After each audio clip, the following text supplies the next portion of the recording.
Hey, friends of mine, welcome back to the channel. In case you didn't know, I'm turning 65 in less than 2 weeks. So I'm officially joining you as a fellow senior citizen. And let me tell you, the timing couldn't be better because some significant travel changes are happening in just a few weeks that every one of us needs to know about, you and I.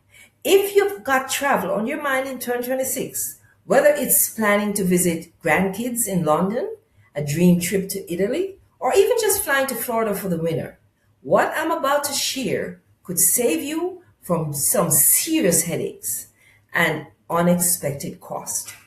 Let's start with the rule that catches more travelers off guard than anything else that I've ever seen. It's the 6 month passport validity requirement. Here's what trips people up. Many countries won't let you enter if your passport expires within 6 months of your arrival date, even if it's still valid for the entire trip. Let me give you a real example. Let's say that you're planning a trip to Italy in March 2026, which is a couple months away, and you'll be there for 10 days. Your passport doesn't expire until August 2026, and you think you're covered? That passport is valid the whole time you're at your destination. That's what you think.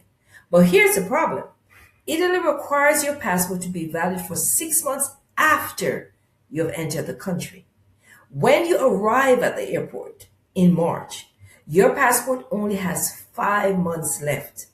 The airline won't let you board, and you've just lost your flight, your hotel deposits, and possibly everything else that came with that trip. This rule applies to most of Europe, the UK, Asia, Australia, and New Zealand. The safe rule: if your passport expires anytime in 2026 and you're planning to travel in the first half of the year, it's best to renew it now. Do not wait. Now, if you're planning to visit the United Kingdom, I mean London, Scotland, anywhere in the UK, listen carefully. Starting February 25th, 2026, which is just a month away, the UK is strictly enforcing something called the Electronic Travel Authorization, or ETA for short. This has been around since last year, but airlines have been lenient. That grace period is now over in 2026, just so you know. From February 25th, if you don't have an approved ETA, the computer system will physically stop the gate agent from printing your boarding pass. It doesn't matter how much you explain or plead, no ETA, no boarding. Here's what you need to know. It costs £16, which is about 21 US dollars. Apply through the official UK ETA app or directly on the UK government website. Do not go to any third-party sites. Apply at least 2 weeks before your flight. Once approved, it's valid for 2 years. And here's something important as well. This applies even if you are just connecting through a UK airport, I should say. If you're flying from New York to Paris, for example, with a layover at Heathrow Airport in London, even if you're not leaving the airport, you still need an ETA. Don't let a $21 digital form ruin a trip that you've been planning for months. Now, before we continue, I want to mention something that's helped thousands of travelers and will help you. I've done a deep dive and put together an ebook called 25 Plus Secrets Airports and Airlines Don't Want You to Know. This will also help you to be prepared for any travel plans that you may have in 2026 and beyond. It covers everything from avoiding hidden fees to navigating TSA like a pro. And so I'll drop the link in the description below so you can go grab it. Now, let's move on and talk about something that affects domestic flights right here in the United States. Starting February the 1st, 2026, a month away, if you show up at the TSA checkpoint without a Real ID compliant driver's license or a passport, you'll be charged $45 for what they're calling TSA Confirm ID. Now, here's where this gets expensive for us. I'm including myself. That $45 fee is only good for 10 days. Let me paint you a picture so you can understand. All right, you're a snowbird flying from Chicago to Phoenix on February 5th. You forgot your passport and your driver's license doesn't have that gold star. You pay that $45 fee at the security checkpoint. You have a wonderful 2-week vacation in Arizona. On February 20th, you go to fly back home to the USA. To your home. Your 10-day window has expired since February 15th. So you have to pay another $45 through airport security again. That's $90 for one round trip because you didn't have the right ID or passport. But here's a simple fix. If you have a valid US passport, you're completely exempt from this fee. But you have to have it on you. Your passport counts as federally approved ID for domestic flights. Think about it this way. A passport renewal costs $130 and is valid for 10 years. If you're married and you both get hit with that $45 fee on one round trip, that's $90 gone. Your passport just paid for itself and you're covered for a decade. Now, let's talk about Europe because this is where things are getting more digital.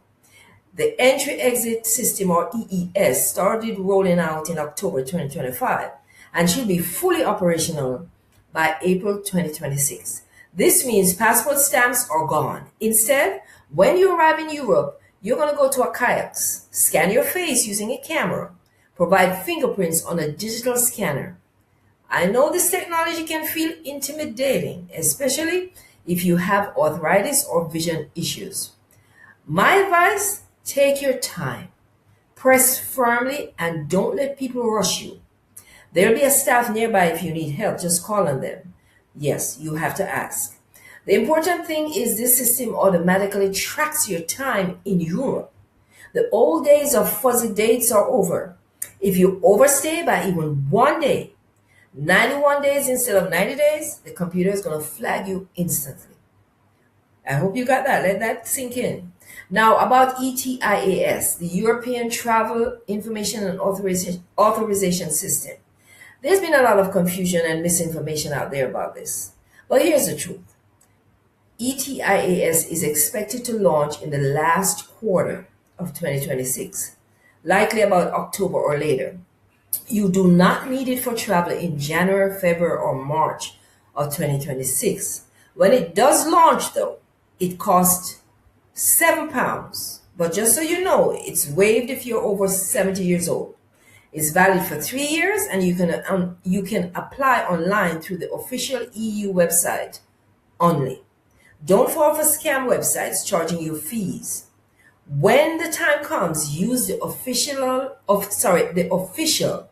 government website. A few other quick but important changes that you should know about.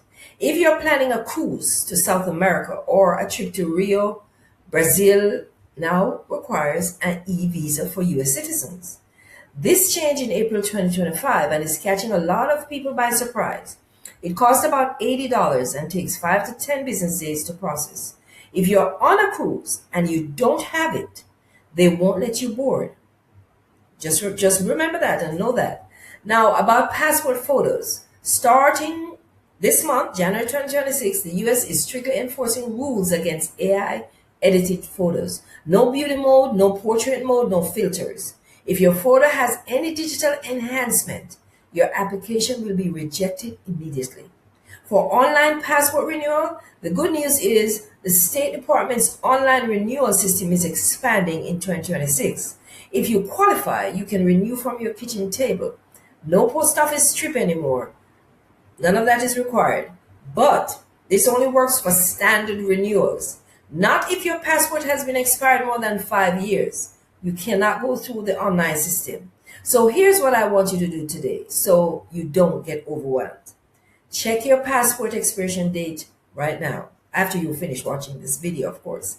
If it expires before September 2026 and you have travel plans, start the passport renewal process this week.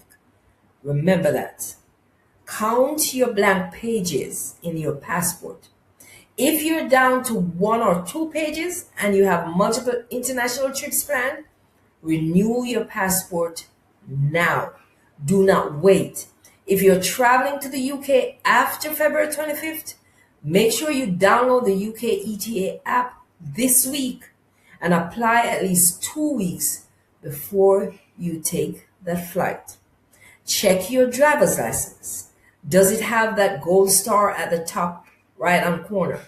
If not, either get your real ID from the DMV or make sure that you travel with your passport for domestic flights. Take a photo of your passport information, your passport information page, and email it to yourself. If your passport is ever lost or stolen abroad, this will help to speed up the emergency replacement process significantly. Always remember that you have to be prepared. Listen, I don't want to alarm you. I really don't. But I do want you to be prepared. These aren't just bureaucratic hoops. They're real requirements that airlines and border agents will enforce without exception. They don't care if you're a senior citizen. The days of showing up at the airport and figuring it out are over. But the good news is, with a little preparation right now, you can travel with confidence in 2026 and have your peace of mind. And I'm here to help you get prepared. Trust me. If you found this video helpful, please hit that subscribe button and turn on your notification bell. I've got an upcoming video where I'm going to share some exclusive secrets that airlines and airports are keeping from passengers. Things that could save you hundreds of dollars. And don't forget to grab that ebook that I mentioned before, 25 plus secrets that airports and airlines don't want you to know about. The link will be in the description below. It will be the first link in the description. Now, safe travels, and I will see you in the next video. I hope you enjoyed this video and I hope it was helpful. Thank you so much for watching.